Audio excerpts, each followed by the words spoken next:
Carnival is over for this year, but people here are already gearing up for the next one. This samba school is practicing for the 2014 Carnival season. In Brazil, it's never too early to start. Frederico Gondim Carneiro de Albuquerque, or Senor Frederico as he's known here, looks somewhat skeptical. Expectations for the school are high, and in Brazil, Carnival is king.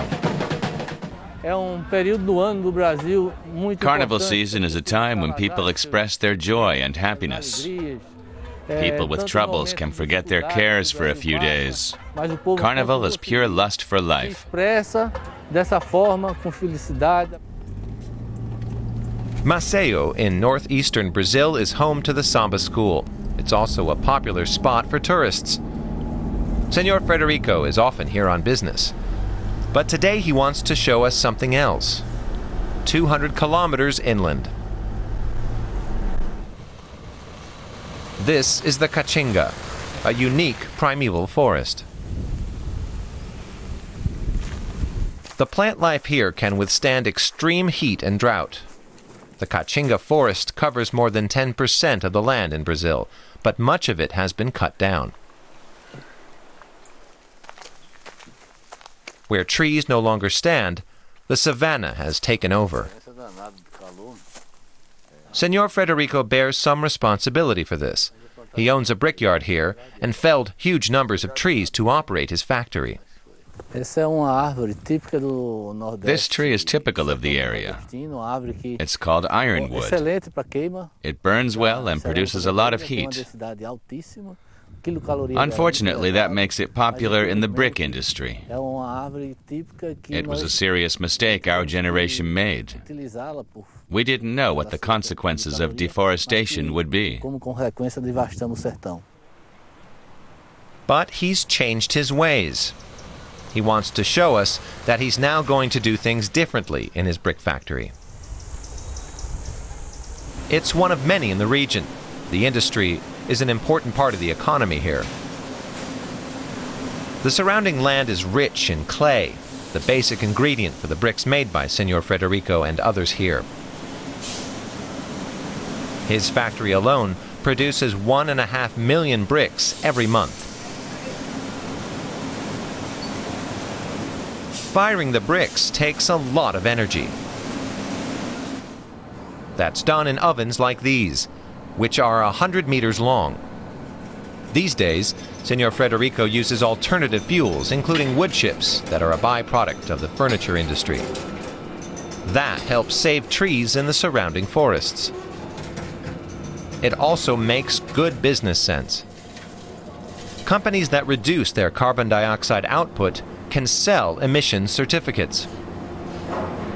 When I first heard about these emissions certificates, I didn't really understand. I also didn't really believe in them. How should I prove that I was pumping less CO2 into the atmosphere? But over time, I've changed my mind. Although there was a lot of bureaucracy to deal with when I switched over. The factory earns about $100,000 a year from selling its certificates. That's a serious incentive. There are even companies that specialize in dealing with emission certificates.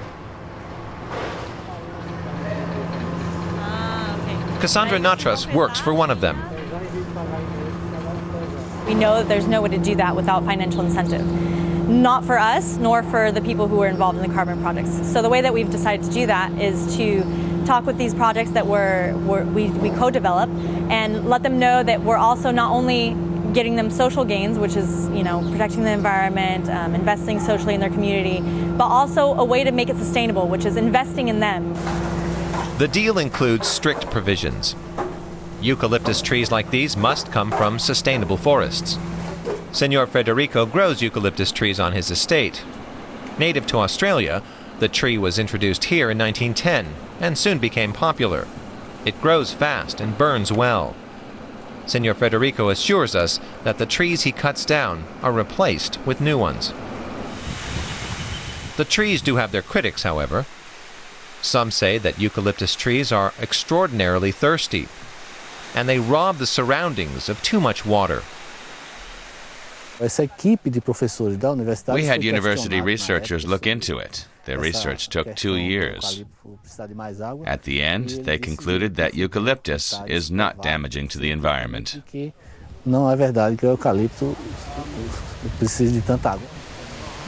Many questions remain unanswered, though. Global warming has ushered in frequent and extreme dry periods in northeastern Brazil.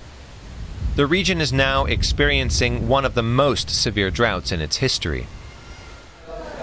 Senor Frederico's sale of emission certificates also requires him to invest in social projects, including environmental education. The goal is to improve environmental awareness. A plantinha já está podendo dar fruto? This teacher is telling the students about the life cycle of plants, how they mature and bear fruit. Many Brazilians hope that the next generation will be different. They hope that their education will help them avoid mistakes like deforestation. Building such awareness might just be the best investment yet for the future of the environment.